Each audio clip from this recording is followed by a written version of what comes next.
नमस्कार दोस्तों, आप सभी का स्वागत हमारे साथ। हम आपके साथ अर्जुन तिवारी। आप जो शख्सियत आज हमारे साथ देख पा रहे हैं ये किसी पहचान के मोहताज नहीं है।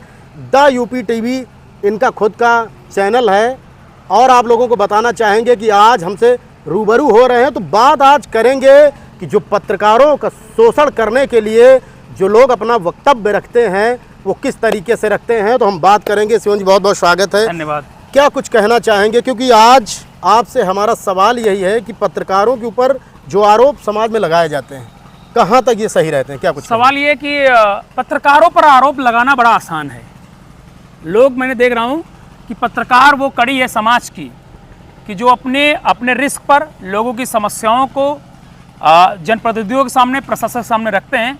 लेकिन वही लोग, मैं देखता हूँ कि जब पत्रकार अपनी जान जोखिम में डालकर कोई खबर कर लेकर आते हैं तो वही चंद लोग पत्रकारों के खिलाफ एप्लीकेशन दे देते हैं। उनके खिलाफ तमाम तरह की बयानबाजी के पत्रकार ये मांग रहे थे, ये हमको फ़ोन पे धमका रहे थे, मतलब तमाम।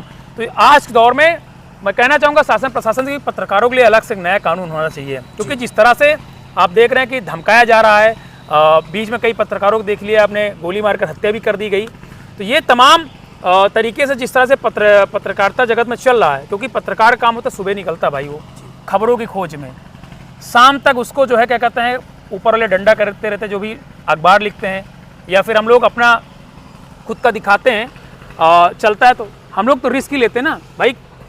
कोई ऐसी बात तो है बिल्कुल कि हमारी खबरों से कोई खुश होगा और कोई नाराज़ होगा, सबको खुश तो नहीं कर सकते, लेकिन हम लोग उम्मीद करते हैं कि हाँ कि बॉन्डिंग करके खबर चलाई जाए। लेकिन उसके बाद भी पत्रकारों को धमकाया जाता है, आरोप लगते रहते हैं। तो पत्रकारों को धमकाना, आरोप लगाना बड़ा आसान लोगों को लगता है। जी, तो जैसा शिवम जी ने आपको बताया और हम भी कहना चाहेंगे उन लोगों से कि पत्रकार समाज का वो आईना है कि अगर वो साफ़ सुथरा है, मैं ये नहीं कहता, क्योंकि ऐसे भी हर लाइन में व्यक्ति हैं कि कुछ लोग चंद ऐसे हैं जो ऐसा कार्य करते हैं, लेकिन उनके लिए आप एक ईमानदार और अच्छे पत्रकारों को कटघरे में खड़ा नहीं कर सकते। इस बात का ध्यान आपको होना चाहिए कि जैसे ही कोई पत्रकार शिवम जी खबर चलाता है तो सबसे पहले उसके खिलाफ नोटिस जारी कर दी जाती है और ये धमकाया जाता है कि हम आपके मानहानि का दावा करेंगे।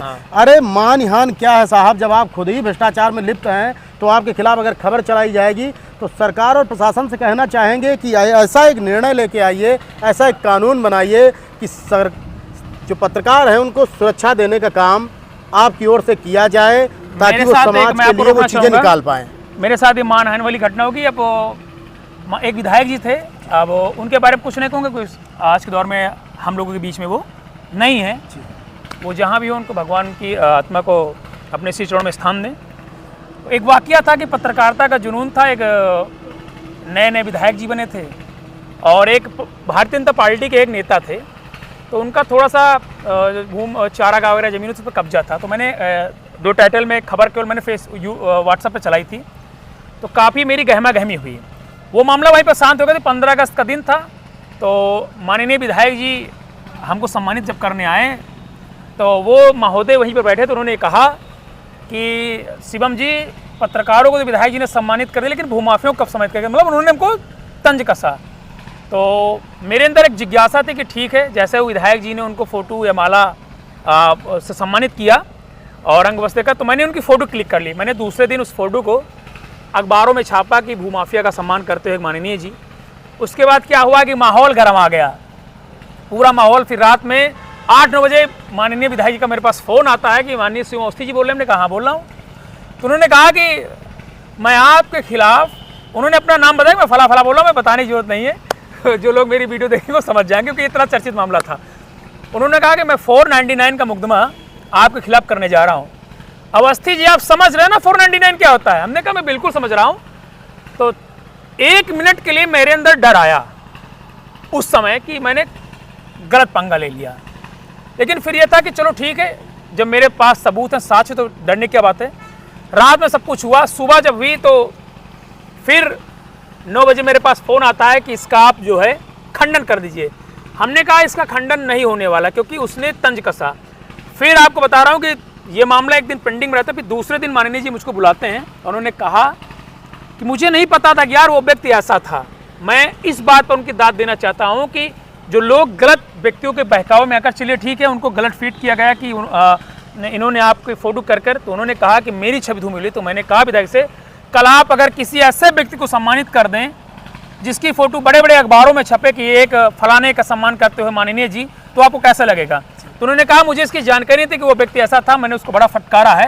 उन्होंने कहा कि आगे से ऐसा कुछ नहीं होगा। तो मैं इस बात पर कहना चाहूँगा कि ऐसे भी लोग थे जिन्होंने अपनी गलती को एक्सेप्टेड किया कि हाँ यार गलती हुई, लेकिन तहस में कर उन्होंने बहुत कुछ कहा, कुछ नहीं हुआ। फिर बाद रफात पर उसके बाद हमारे उनके संबंध बहुत अच्छे प्रकार थे। जी, तो जैसा आप देख सकते हैं कि किसी के बहकावे में आकर के किसी भी व्यक्ति के लिए आप न गलत धारणा दिल में रखिए, न गलत उसके लिए सोचिए, क्योंकि साक्ष्यों को आधार मानिए और जो सच हो, क्योंकि कभी कभी आंखों देखा भी सच नहीं होता है, उसके पीछे हमें जाना पड़ता है।